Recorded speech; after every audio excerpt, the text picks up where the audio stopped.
Alright, what's up everybody? Welcome back to the vlog. Today we're going to be talking about the Chevelle, what's going on with it.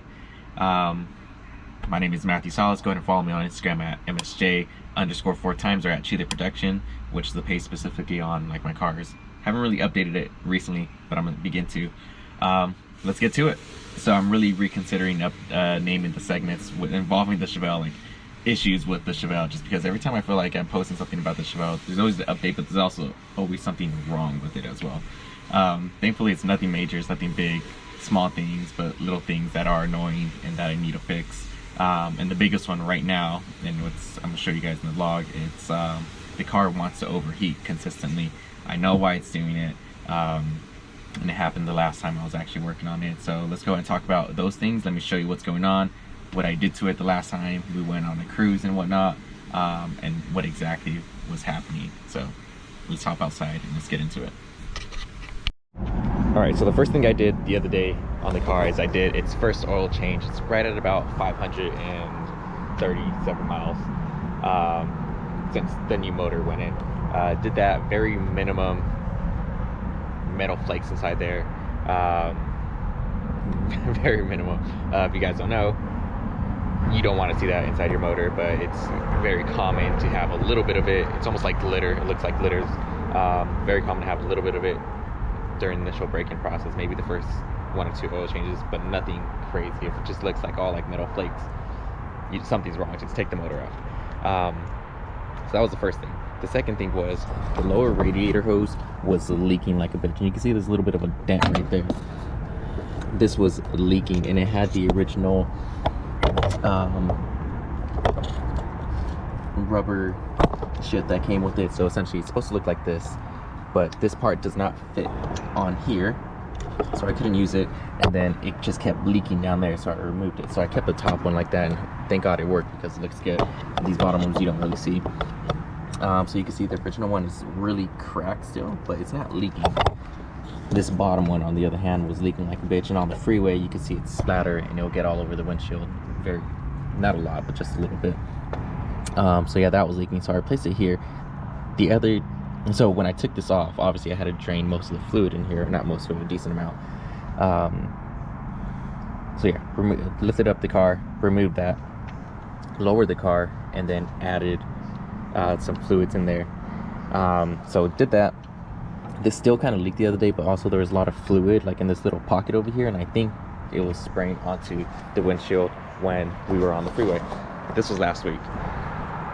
Now when I was taking it out tonight, we just went downtown, drove around a little bit, and then came right on back. All right, as I was saying, it fluctuated anywhere from 160 to 200 degrees, and then it would just go up and down. So yeah, there's air in the system.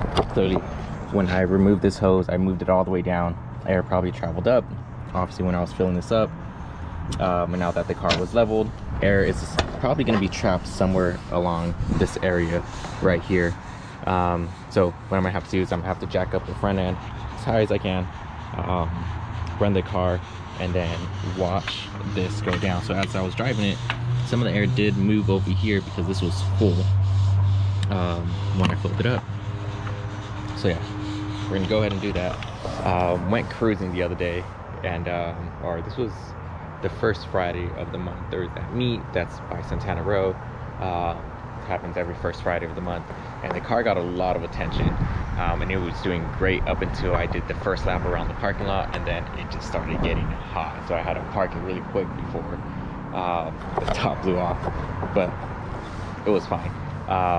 When we were leaving the meet, I found that the fans weren't turning on when they're supposed to. I set it to turn on, I think at 180, and then they will turn off once it reached back down to 170 or however it is, but I did it correctly.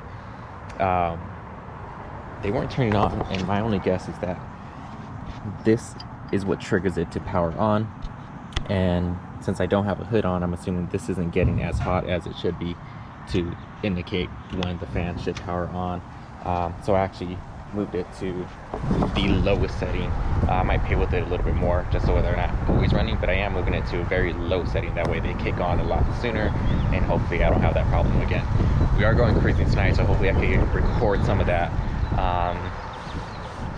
And yeah, other than that, it's still driving great. Still kind of sluggish though, need to get it dialed in. So let's go ahead and burp the system. It's also bleeding the system, purging the system. It's a lot easier when you have a rubber hose up here. You're able to squish in, help get the air out. I don't have that with this one, so I can't do it. Just gonna jack it all the way up, remove the cap, turn the car on, let it run, and then fill it with fluids as needed. Let's get on it. All right, went ahead and burped, purged, bled the system.